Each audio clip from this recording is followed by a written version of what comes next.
Bom dia, oitavo ano, tudo bem com vocês? Espero que esteja, né? Sexta-feira, vamos finalizar aqui o nosso módulo, também se der tempo, né? Finalizar o nosso módulo 1 em relação à disciplina de Geografia. Pegue o material de vocês na página 418. Nós vamos falar sobre a mobilidade da população mundial. Nós vamos falar em relação à migração. O mapa que está no livro de vocês, ele está mais visível e mais nítido. O meu aqui do meu esquema de aula é só mesmo para vocês entenderem a parte de migração, de uma saída de um povo do seu país de origem para outros países. E é assim sucessivamente. Só mesmo para detalhar mais nossa aula. Mas o principal mapa aí é esse de vocês aí, é o panorama, né, da migração no mundo em 2008, só que não está mais assim. Está muito maior o índice. Mas o que nós vamos trabalhar dentro desse contexto? Nós vamos trabalhar migrações internas, migrações internacionais, migrações temporárias, migrações permanentes, migração voluntária ou espontânea. Nós vamos saber cada tipo de sociedade, de que forma se comporta para sair do seu país de origem para ir para outro país, está certo?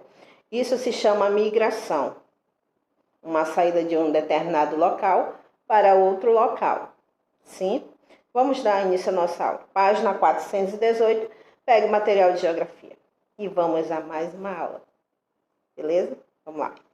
Os deslocamentos da população pelos diferentes lugares da Terra estão entre os fenômenos demográficos mais complexos da atualidade, pois as motivações para a migração são muito diversas e podem ocorrer por diferentes períodos.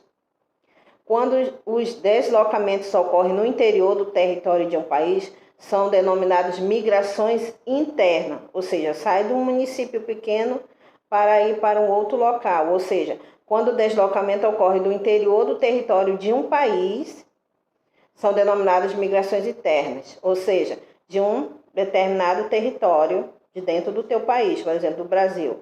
Saiu do município de Manaus, foi para outro lugar, se chama migrações internas. Tu está saindo do interior do teu país para um outro local.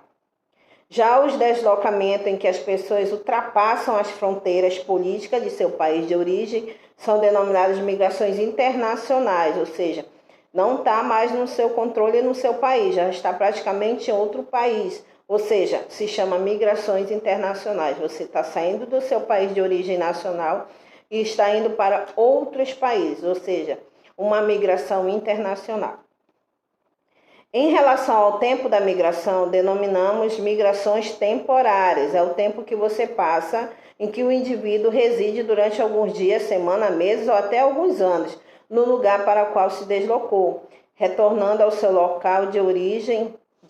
Ou seja, não determinamos o tempo. Digamos que você vai para o Japão, passa uma semana.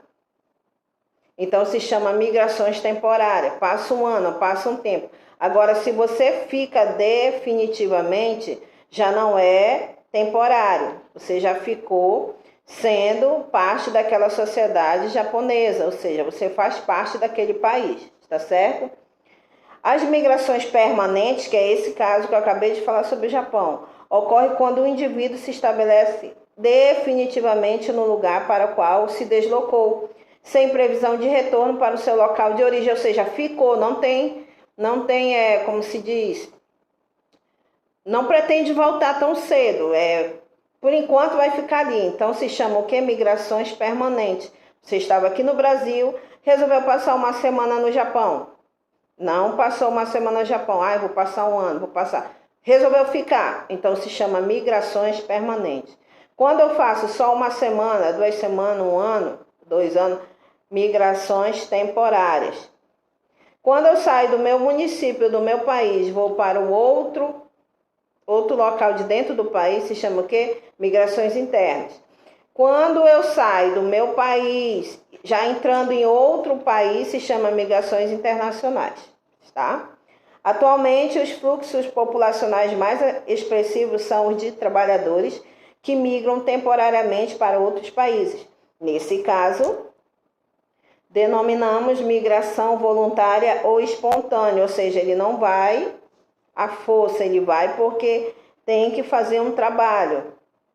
Ele está aqui, digamos, Honda, né? O chefe daqui da Honda resolveu mandar alguns funcionários para outro local, para outra fábrica de outro país. Aí eles já vão por uma migração voluntária ou espontânea. Vai fazer um trabalho, vai realizar uma atividade porque seu chefe lhe encaminhou. Que ocorre de maneira livre por iniciativa do próprio migrante. Contudo, há situações em que a migração é forçada. Vamos ver o que acontece. Decorrente de conflitos, guerras, crises econômicas que provocam a escassez de alimentos e fome.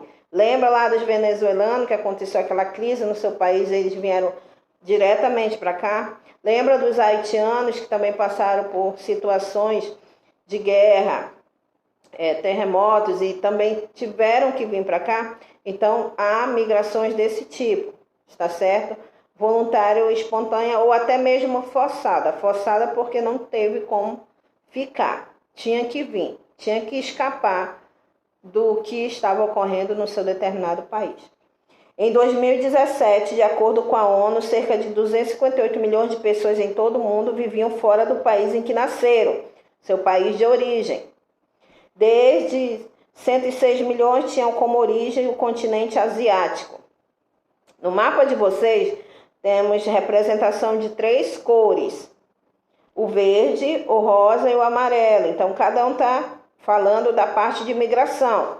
Países de migração mais intensa, países de emigração mais intensa, movimento migratório equilibrado, ou seja, aqueles países de imigração e de emigração, tá certo?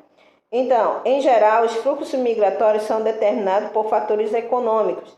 Ocorrem dos países mais pobres, afetados por crises econômicas, desempregos e baixos salários, em direção aos países mais ricos, que oferecem perspectiva de melhores condições de vida e de salários mais elevados, áreas de atração, conforme estudaremos a seguir. Nós temos dois fatores que estão relacionados dentro dessa mobilidade da população mundial. Lá na página 419, são os fatores atrativos e os fatores repulsivos. A gente vai diferenciar e ver o que significa cada um deles, tá? Está bem? Está certo? Vamos lá. Grande parte dos países mais ricos apresenta fatores que atraem migrantes de diferentes lugares do mundo, com muitos deles buscando ofertas de emprego. Predominam, neste caso, fluxos internacionais de trabalhadores temporários. Grande parte desses migrantes tende a retornar ao seu lugar de origem, após economizar certa quantia de dinheiro num determinado período de tempo. Veja a manchete. Japão volta a atrair imigrantes brasileiros, ou seja, saiu do seu país de origem e veio para outro país, se chama o quê? Imigração, imigrante. Ou seja, também a diferença. E professor, e a imigração com E? Ele vem do país dele e se hospeda aqui no nosso país. Aí se chama imigração, veio de lá para cá. Quando nós saímos daqui para lá, se chama imigração. Lembra lá do 7º ano, a diferença das últimas aulas que nós aprendemos ano passado? É isso aí. Então, o fluxo de imigração que tinha recuado voltou a subir com medidas para reanimar a economia, ou seja, brasileiros resolveram sair do seu país de origem para ganhar uma vida melhor financeira no Japão. Entre os fatores atrativos podemos citar a melhor qualidade de vida e de segurança, o acesso facilitado a medicamentos e serviços de saúde e a melhor renda obtida por meio do trabalho nas mais variadas profissões. Ou seja, muitos deles, antes de fazer esse tipo de escolha, eles pesquisam. Eles procuram saber se aquele país vai oferecer recursos e meios melhores do que o país de origem dele. Eles se preocupam com a saúde, com o salário, com o aspecto econômico da vida dele em relação aos seus familiares. Ele vai conseguir coisas melhores.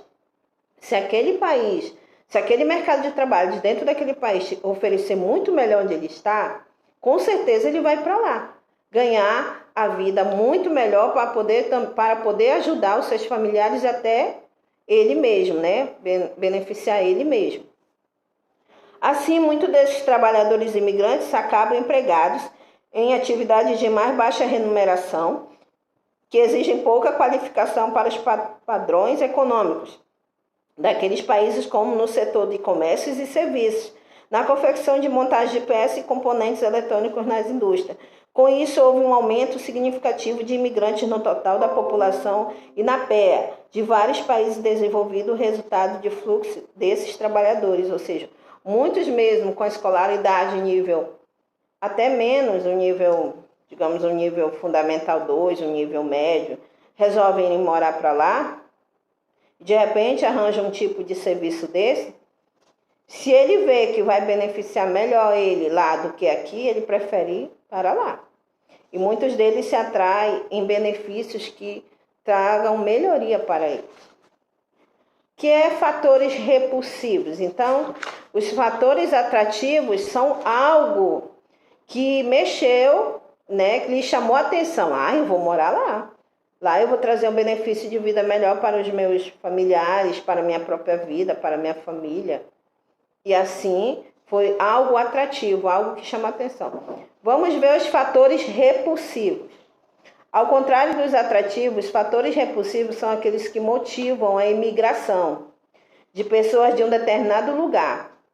Entre eles, podemos citar ligados a motivos sociais e econômicos, como a má qualidade de vida, o desemprego e a crise financeira, além de políticos ideológicos, como as perseguições políticas e religiosas. Também podemos citar nesses fatores repulsivos, gente, as guerras, os conflitos de causas civis e militares, étnicos, raciais e religiosas, nas quais a migração pode ser considerada forçada, ou seja, quando o indivíduo migra sobre coesão, ameaça ou violência, quando ele tem que ir porque é o jeito. Porque se ele ficar ali não vai dar certo, vai dar tudo errado, ele corre risco de vida, os seus familiares também. Então se chama fatores repulsivos dentro da migração. De repente, aquele ser humano ele foi porque o país não oferece mais recursos de benefícios para a sua família ou para ele mesmo. Foi porque está ameaça de doenças. Foi embora porque pode entrar em guerra.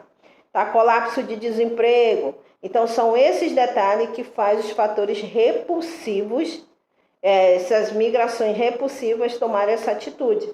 Foi o que aconteceu, como eu citei no início do vídeo, os venezuelanos, os haitianos, que vieram de lá porque eles foram desses fatores repulsivos. Não foi porque algo atraiu eles aqui, foi porque foi forçado a vir de lá para cá. Após, olha aí, os haitianos, como eu falei no vídeo, após 7 anos, Haiti ainda tenta se recuperar do terremoto, como eu falei, né? Consequências da natureza, o terremoto destruiu todo o seu país praticamente e muitos vieram se fazer a imigração de lá para cá. Vieram se emigrar para cá, fazer sua imigração para cá. Mas foi o quê? Fatores atrativos ou foi fatores repulsivos? Fatores repulsivos, eles não vieram porque, olha, o Brasil está fora. Não, algo aqui não atraiu. Foi forçado vir de lá para cá. Crise, terremoto, problemas com guerra, politicagem. Então, tudo isso faz com que se tornem fatores repulsivos. E os fatores atrativos é algo que chama de melhor para a minha família e para mim, ou seja, algo de benefício melhor para mim. Está certo? Então, fluxo de imigrantes no Brasil e no mundo. Isso aqui é uma história dos haitianos, quando eles vieram para cá. Vocês vão ler esse contexto, está certo? E em seguida vocês também vão ler a página 422, que isso é um texto também sobre os haitianos. Fazer o exercício da página 422 no caderno, 423, 424 e 425 no livro. Então, essa é a nossa atividade em relação aos panoramas da mobilidade da população mundial. Realizam essa atividade. Eu desejo para vocês um bom final de semana, está certo? E vamos lá, daqui a pouco, a mais uma próxima aula, semana que vem é o que eu desejo para vocês, uma boa atividade. Qualquer dúvida, me procure no